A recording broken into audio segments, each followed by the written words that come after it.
so much joy just to see you. This is I so know. I bet. I really miss you. Miss everybody. Miss you too. um, First of all, just thank you so much for having this conversation today.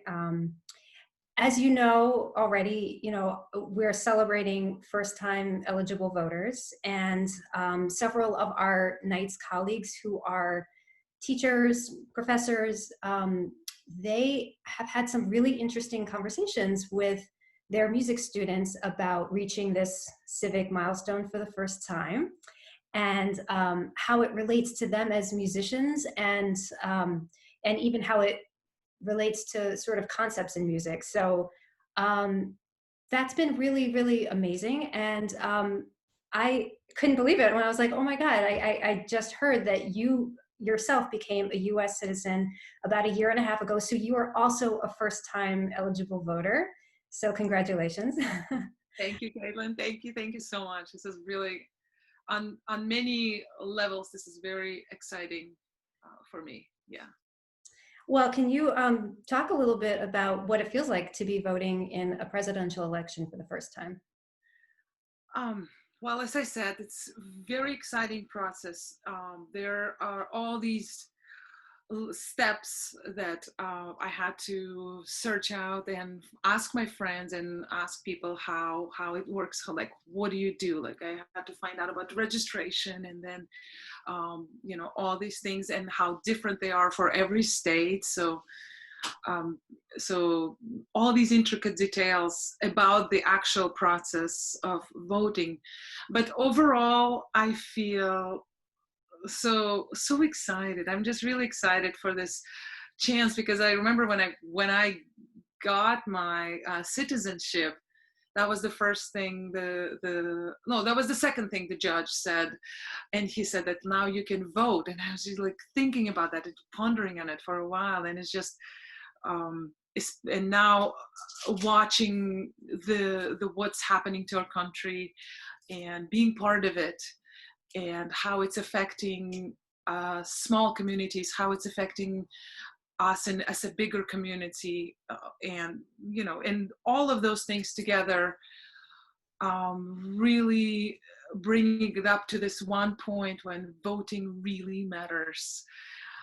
So it's like, showing up for the rehearsal, it really matters. So I'm very excited, and I believe that every single vote will make a change. Fantastic. I agree. Yeah. What does obtaining this right to vote for the first time, how has that affected you as an artist, as a musician? Has it changed anything about the way you think about being a musician or an artist? From now on, I hope to only play in tune.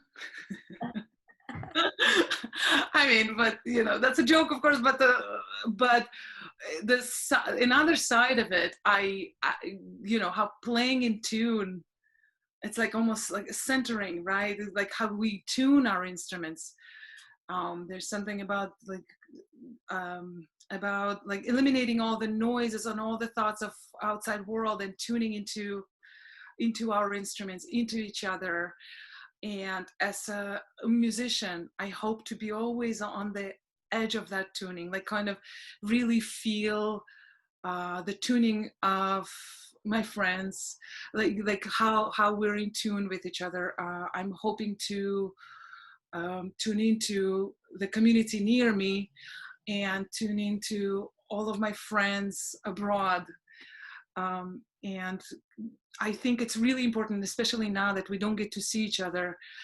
It's really important for us to use our senses and stay in tune with each other. And another aspect of it, I believe, is the yearning for something better, something more. Because I feel privileged to be an artist. I feel privileged to be a musician. It's such a privilege for me as a string player to be able to sustain a sound. and do something with that. And I feel that in a sense that kind of goes in the bigger picture as well. And I feel as musicians, our desire for better, our yearning for better will always bring out the hope. And as long as there's a hope, we will overcome the difficulties. Mm-hmm, mm-hmm. That's what I truly believe. Absolutely. That's sort of touching on your experience as an ensemble player, because, you know, whether it's the Haven String Quartet that you play in or the Knights, you're always tuning into one another. You're always trying to create that magic, and you're always trying to problem solve in a way together. So I definitely identify with what you're saying. It's just it's you're not in this by yourself. You're you know, you have decades of experience of tuning into other people and trying to move forward in life and and musically, how to grow personally and together as a group of artists. So absolutely. Yeah, I absolutely agree with you. And I think it's really interesting, but would you think like the tuning in a sense kind of really goes like side by side with listening and hear? Like, of course it does, right? Because you got to tune, you listen to your instrument, but there's something about the listening, and whether you're listening to another person or, you know, giving some time to hear somebody else's story.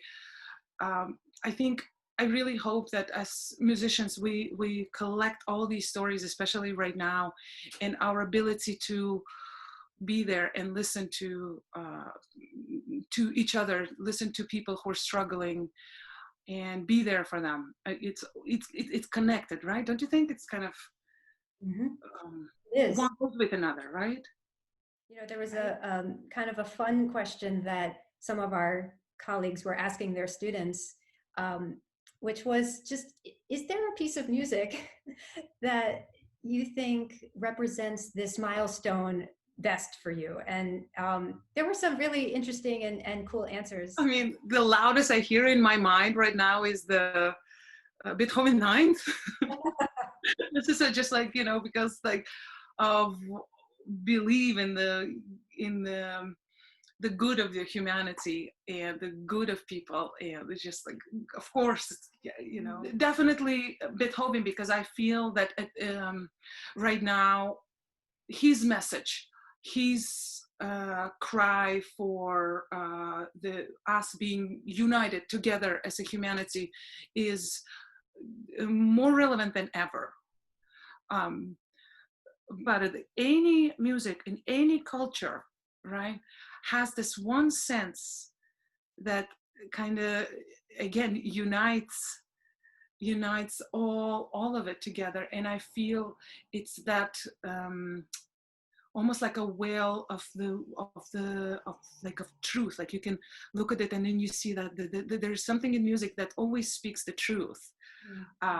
Whether it's just in one suspension or in the whole movement, like 5-1, 5-1, 5-1, 5-5, 5-5-1, you know what I mean? Whatever it is, it's that belief. And I feel that if I hear spiritual, it has the same truth as Beethoven or Bach chorale. So yeah. Beautiful. Yaira, I'm wondering if there's just anything else that you would like to add or talk about in regard to yourself as a musician and this incredible time that we're in, this very intense time that we're in, and how it relates to your voting for the first time. Well, I as a citizen, I am, you know, very persuasive with my friends and the lot of families that I work with. So I would just call, text, or just talk straight up to them and say, "Did you vote? Did you vote yet? Do you know how to do that? And I realized that a lot of times when we just have information posted, we assume that, oh, people have this information, they just have to look up and they know it. But it's not the case with a lot of um, at least a lot of families that I work with, and a lot of times they don't know the steps of the process, and it's important to, in one case, like push somebody to do it. Okay, do it right now. I'll get the pizza for your kids. Please do this now. Or like, you know, so, or in another case, actually stay on the phone and go through the registration process with somebody to help.